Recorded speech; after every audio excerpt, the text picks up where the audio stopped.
su liderazgo y capacidad militar. Esto es una lectura adecuada, aplicando el dramatismo en la traducción intersemiótica, deteniéndose en una escena que se construye emotiva y técnicamente en una acción precisa. Además, la forma en que se elabora el pasaje del texto a la imagen. Evidentemente, la transposición contó con una cantidad de elementos de apoyo que han sido llamados fuentes antes y que permiten al espectador comprender la cantidad de hechos que se explican en la imagen. Ejemplos: la vestimenta, el maquillaje, todos los soldados están camuflados con el rostro cortado, están sucios y con la barba crecida, usan los uniformes y las armas que el espectador espera ver, por su información previa, no solo de las películas, también de la escuela y recuerdos familiares. Se encuentra en una zona rural, que es lo esperable por el descenso en paracaídas. Tampoco podemos evitar mencionar la forma de filmar decidida. En el fragmento descrito, el uso de la cámara implica la relevancia de cada personaje, en la que obviamente Winters se lleva la mayor parte. Primeros planos mostrando gestos severos y tensos, el uso de la iluminación con un trabajo de claroscuro que trae una referencia a la expresividad del blanco y negro. Y en lo que hace al resto de esto que seleccioné, siguiendo la línea al estilo Rescatando al soldado Ryan, el uso de la cámara subjetiva en el hombro, del camarógrafo en movimiento, con imágenes borrosas o fuera de foco por momentos, nos provee la situación de estar ahí. Otro detalle interesante: la información del texto y la película. En el texto el texto dice claramente: había 2 cañones de 105 milímetros. En el fragmento arranca diciendo: eran 2 cañones de 88 milímetros. Me pregunté bastante por qué. ¿Por qué le dicen 88? La única respuesta que se me ocurrió es que pensemos que los 88 habían sido repensados por Rommel, eran antiaéreos y Rommel los empezó a usar como antitanque. En consecuencia, me parece que la información de que hay 108, el 105 tira a kilómetros. ¿Se entiende? Estaban tirando sobre la playa de Utah, a varios kilómetros de Utah. En cambio, el 88 lo baja hacia punta derecho. Y debe haber generado un efecto pánico en las tropas saber que enfrente tenés cañones de tipo 88. Es la única explicación que se me ocurrió de por qué en el fragmento, si ya inteligencia militar sabía que era 105, lo dice el texto. ¿Por qué en el fragmento ponen 88? ¿Se entiende la duda?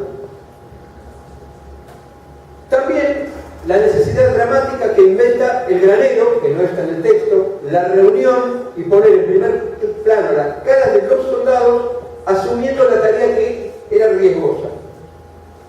En términos diegéticos, esta escena cumple un papel crucial porque acerca al espectador a los combatientes como hombres comunes, que tienen sentimientos y pasiones, más que conceptos y valores abstractos tal como describe en el libro Aglow. ¿Por qué? Porque coloca caras en vez de uniformes, de masas uniformes. Coloca la cara.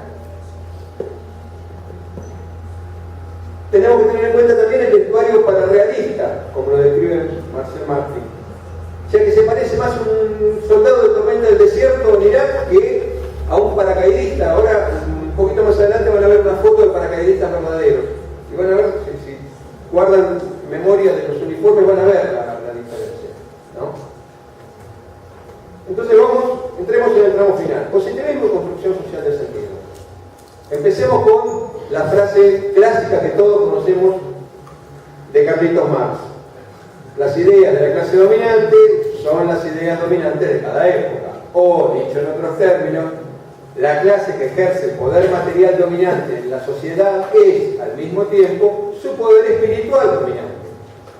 La clase que tiene a su disposición los medios para la producción material dispone con ello, al mismo tiempo, de los medios para la producción espiritual. Ya lo decía Carlitos. Lo que hace que se le sometan al propio tiempo, por término medio, las ideas de quienes carecen de los medios necesarios para producir espiritualmente. Las ideas dominantes no son otra cosa que la expresión ideal de las relaciones materiales dominantes. las mismas relaciones materiales dominantes concebidas como ideas. Por tanto, las relaciones que hacen de una determinada clase la clase dominante son también las que le confieren el papel dominante a sus ideas. Lo segundo, derivado lógico de Hollywood y Carlitos, es la idea de hegemonía, que yo la entiendo como una categoría organizacional que se sostiene en el desarrollo de ciertas instituciones y es una práctica de la lucha ideológica y cultural. La clase dominante elabora un conjunto de herramientas de consenso a fin de convencer a las otras fracciones de clase, junto a aquellas clases subordinadas, de que los intereses de la dominante son los intereses generales de dicha sociedad. Esto último es un fenómeno entendido como acción hegemónica. Entonces esto me hace pensar, y acá repetir, me hace pensar en lo que dice Marc Angenoux sobre la hegemonía, que para él no se corresponde con una ideología monolítica dominante, sino una dominancia en el juego de las ideologías, que permite la existencia de un discurso social. En toda sociedad, dice Angenoux, la masa de discursos divergentes y antagónicos engendra un decible global, más allá del cual solo es posible percibir por anacronismo el lo aún no dicho. Eliseo Verón sostiene que toda producción de sentido es eminentemente social y necesariamente todo fenómeno social es un proceso de construcción de sentido.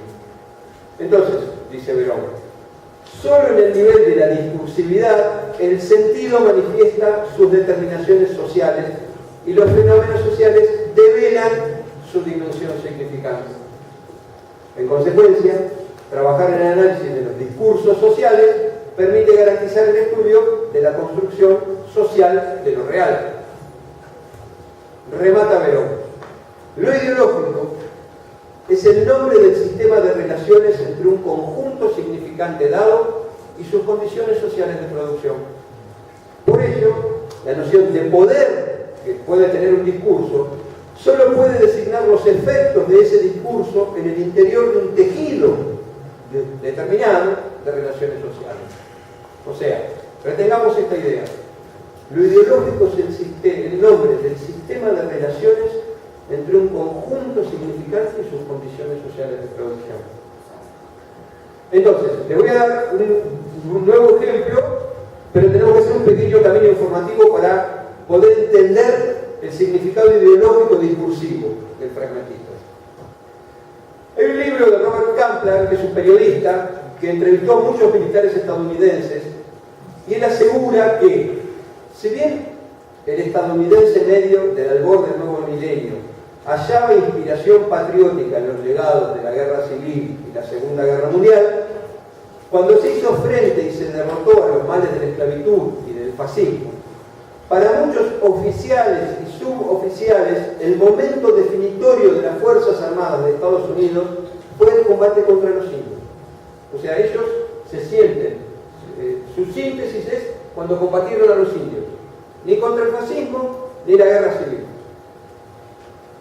O sea, es en la frontera donde reina el universo del Remington, en que esos, dice Kaplan, primeros imperialistas, los oficiales de caballería y exploradores, hacían propio el ideal guerrero de su enemigo indio. Y entonces dice, la guerra al terrorismo consistía, a fin de cuentas, en domesticar la frontera. La guerra al terrorismo de Bush consistía en domesticar lo que para ellos era la frontera. Y por eso, en cada base norteamericana que era recibido este periodista, le decían, bienvenido a territorio indio. Entonces, él añade una nota de color, una nota al pie. Dice que hay fotografías de la 101, de la que estábamos hablando, la división aerotransportada 101, que el día de se cortaron el pelo como los Mohawk y se pintaban como los Mohawk. Miren el uniforme. ¿Qué tiene que ver ese uniforme con el que vimos en el fragmento? Ahora, los del fragmento están camuflados al estilo, digamos, al estilo militar de camuflaje. O sea, cortar los rostros para que la luz confunda al enemigo. ¿Estamos? Estos muchachos se están maquillando como indios. ¿Se entiende? En esta clave me encantaría que puedan leer el fragmento que les voy a poner de la caída del halcón negro, Black Hawk Down.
¿Vas a volver a entrar? Le preguntan a Fu. Y acá aparecen un montón de cosas. La mirada superficial, ¿cuál es? Sí, vuelven a entrar a la ciudad de Mogadiscio, al mercado donde estaban combatiendo. Pero en verdad, ¿a dónde va a entrar? Al territorio indio. Vuelve a la barbarie porque hay hombres civilizados ahí adentro. Entonces lo mejor es cuando dice, cuando vaya a casa la gente me pregunte, hey, ¿por qué lo haces, hombre? ¿Por qué? ¿Sos una especie de adicto a la guerra? No diré una maldita palabra. ¿Por qué? No van a entender. No pueden entender que la razón es el hombre que tenés al lado. Y es así. Todo es así, nada más. O sea, esas palabras nos permiten efectuar el análisis del contexto de producción de esa frase. Y entonces toma un sentido universal, humanitario. Entrar a luchar en una ciudad atiborrada de enemigos por el hombre que está al lado, o sea, vamos a ejercer el acto humanitario a pesar de la barbarie. O sea, este muchacho es el coronel Kurtz, el del corazón de las tinieblas o el de Apocalipsis. Pero esta vez se sustenta un comando con toda la tecnología y el conocimiento de las artes de la guerra para garantizar que la carga del hombre blanco debía ejercerse a pesar de la barbarie. Nótese que la clave es el hombre que tenés al lado. Y sin embargo, finaliza con una frase que es del mayor individualismo posible. Porque le dice, entro solo, trabajo mejor solo. O sea, las batallas se dan porque es la carga del hombre blanco. No somos héroes. Quiere rematar la película. Las cosas son así. Veamos el final de esta película.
esta imagen es clave.